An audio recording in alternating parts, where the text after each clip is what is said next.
A Aia, conto de Eça de Queiroz. Era uma vez um rei, moço e valente, senhor de um reino abundante em cidades e searas, que partira a batalhar por terras distantes, deixando solitária e triste a sua rainha e um filhinho, que ainda vivia no seu berço, dentro das suas faixas.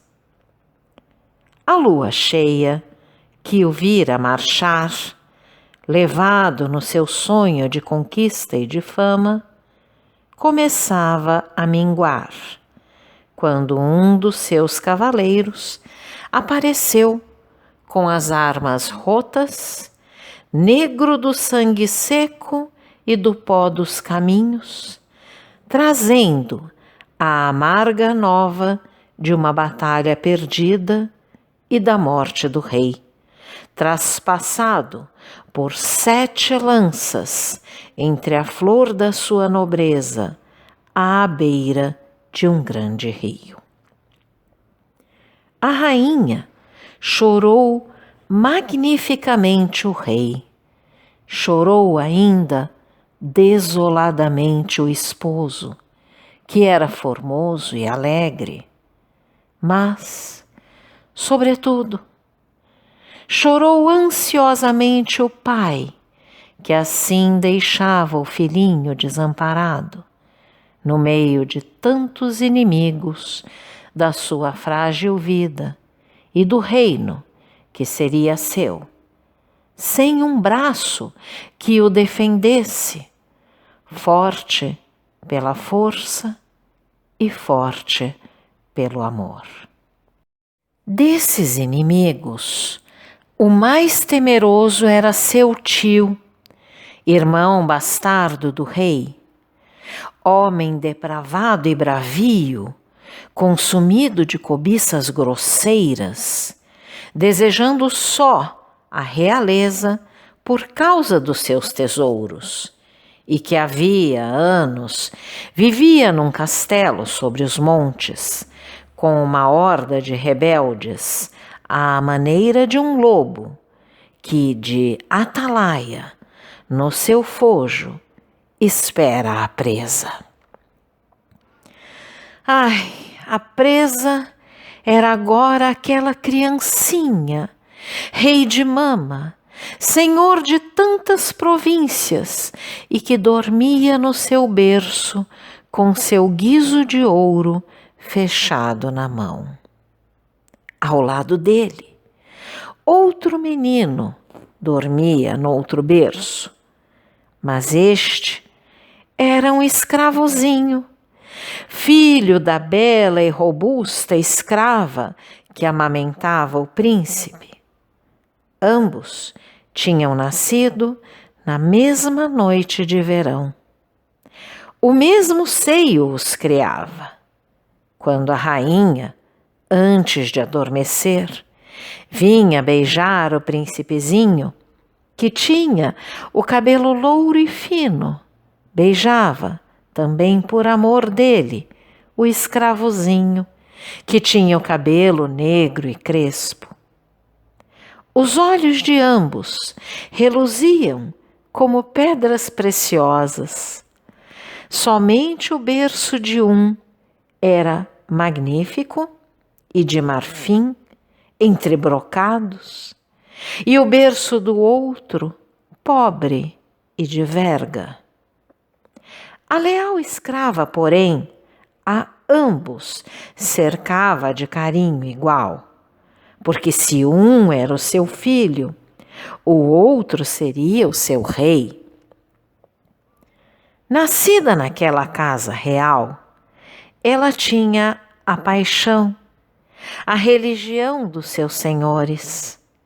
Nenhum pranto correra mais sentidamente do que o seu pelo rei morto à beira do grande rio. Pertencia, porém, a uma raça que acreditava que a vida da terra se continua no céu.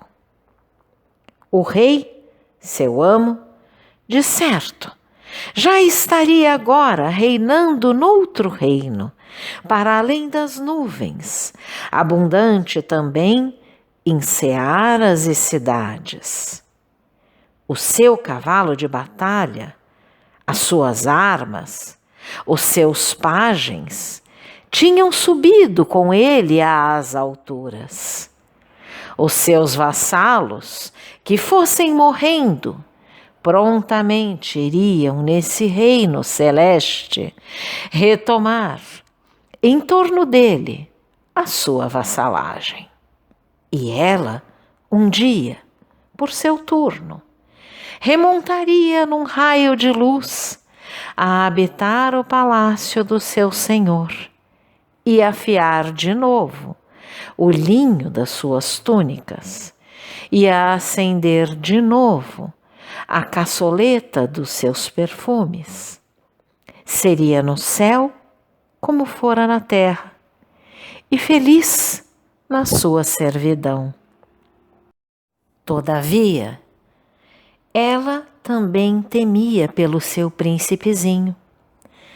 Quantas vezes, com ele pendurado do peito, pensava na sua fragilidade, na sua longa infância, nos anos lentos que correriam antes que ele fosse, ao menos, do tamanho de uma espada, e naquele tio cruel, de face mais escura que a noite e coração mais escuro que a face, faminto do trono e espreitando de cima do seu rochedo entre os alfanjes da sua horda.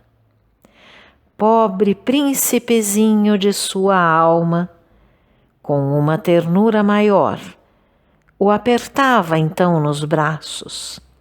Mas se o seu filho chaurava ao lado, era para ele que os seus braços corriam com um ardor mais feliz.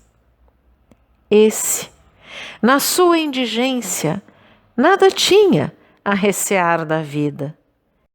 Desgraças, assaltos da sorte má, nunca o poderiam deixar mais despido das glórias e bens do mundo do que já estava ali no seu berço, sob o pedaço de linho branco que resguardava a sua nudez. A existência, na verdade, era para ele mais preciosa e digna de ser conservada que a do seu príncipe, porque nenhum dos duros cuidados com que ela enegrece a alma dos senhores roçaria sequer a sua alma livre e simples de escravo. E, como se o amasse mais por aquela humildade ditosa, cobria o seu corpinho gordo de beijos pesados e devoradores, dos beijos que ela fazia ligeiros sobre as mãos do seu príncipe. No entanto, um grande temor enchia o palácio, onde agora reinava uma mulher entre as mulheres. O bastardo, o homem de rapina que errava no cimo das serras, descera à planície com a sua horda, e já, através de casais e aldeias felizes, ia deixando um sulco de matança e ruínas. As portas da cidade tinham sido seguras com cadeias mais fortes.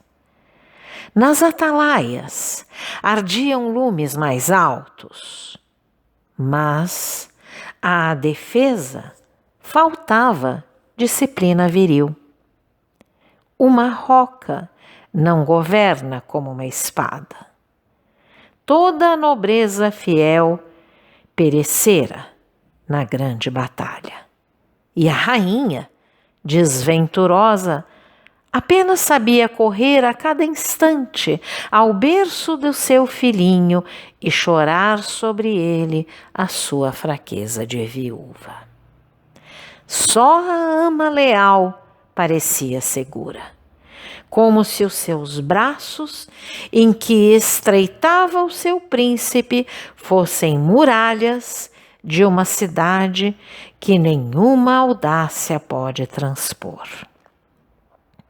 Ora, uma noite de silêncio e de escuridão, indo ela adormecer, já despida, no seu catre, entre os seus 2 meninos, adivinhou, mais que sentiu, um curto rumor de ferro e de briga, longe, à entrada dos vergéis reais. Embrulhada à pressa, num pano, atirando os cabelos para trás, escutou ansiosamente. Na terra areada entre os jasmineiros, corriam passos pesados e rudes. Depois houve um gemido, um corpo tombando molemente sobre lajes, como um fardo.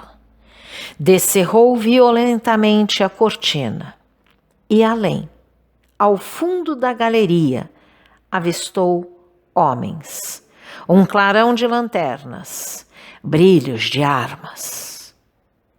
Num relance, tudo compreendeu. O palácio surpreendido, o bastardo cruel vindo roubar, matar o seu príncipe. Então, rapidamente, sem uma vacilação, uma dúvida, arrebatou o príncipe do seu berço de marfim, atirou-o para o pobre berço de verga e, tirando o seu filho do berço servil, entre beijos desesperados, deitou-o no berço real que cobriu com um brocado. Bruscamente, um homem enorme, de face flamejante, com um manto negro sobre a cota de malha, surgiu à porta da câmara, entre outros que erguiam lanternas. Olhou, correu ao berço de marfim onde os brocados luziam, arrancou a criança como se arranca uma bolsa de ouro e, abafando seus gritos no manto, abalou furiosamente. O príncipe dormia no seu novo berço. A ama ficara imóvel no silêncio e na treva. Mas brados de alarme atroaram de repente o palácio. Pelas vidraças perpassou o longo flamejar das tochas. Os pátios ressoavam com o bater das armas. E desgrenhada, quase nua, a rainha invadiu a câmara entre as aias, gritando pelo seu filho. Ao avistar o berço de marfim, com as roupas desmanchadas, vazio, caiu sobre as lajes, num choro, despedaçada. Então, calada, muito lenta, muito pálida, a ama descobriu o pobre berço de verga.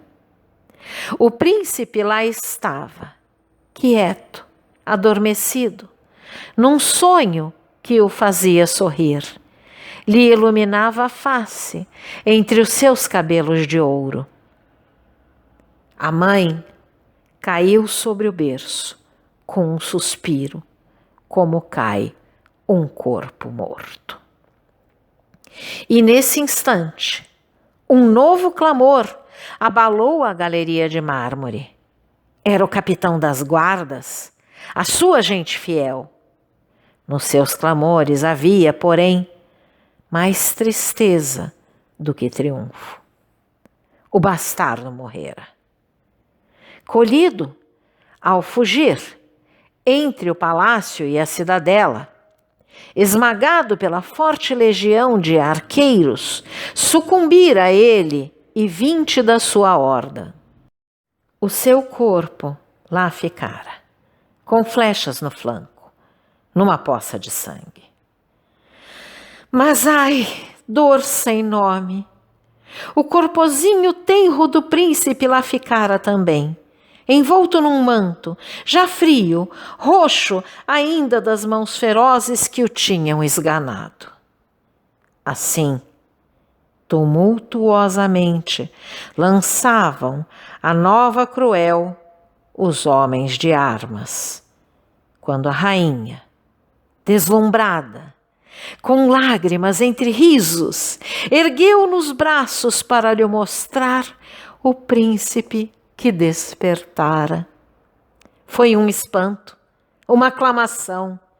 Quem o salvara? Quem?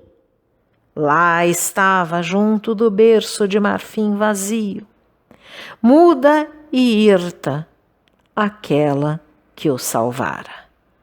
Serva sublimemente leal. Fora ela que, para conservar a vida ao seu príncipe, mandara à morte o seu filho. Então, só então, a mãe ditosa, emergindo da sua alegria estática, abraçou apaixonadamente a mãe dolorosa e a beijou e lhe chamou irmã do seu coração. E de entre aquela multidão que se apertava na galeria, veio uma nova, ardente aclamação, com súplicas de que fosse recompensada magnificamente a serva admirável que salvara o rei e o reino. Mas como? Que bolsas de ouro podem pagar um filho? Então, um velho, de casta nobre, lembrou que ela fosse levada ao tesouro real e escolhesse de entre essas riquezas, que eram as maiores da Índia, todas as que o seu desejo apetecesse. A rainha tomou a mão da serva e, sem que a sua face de mármore perdesse a rigidez, com um andar de morta, como num sonho, ela foi assim conduzida para a Câmara dos Tesouros. Senhores, aias, homens de armas, seguiam num respeito tão comovido que apenas se ouvia o roçar das sandálias nas lajes. As espessas portas do tesouro rolaram lentamente. E, quando um servo destrancou as janelas, a luz da madrugada, já clara e rósea, entrando pelos gradeamentos de ferro, acendeu um maravilhoso e faiscante incêndio de ouro e pedrarias.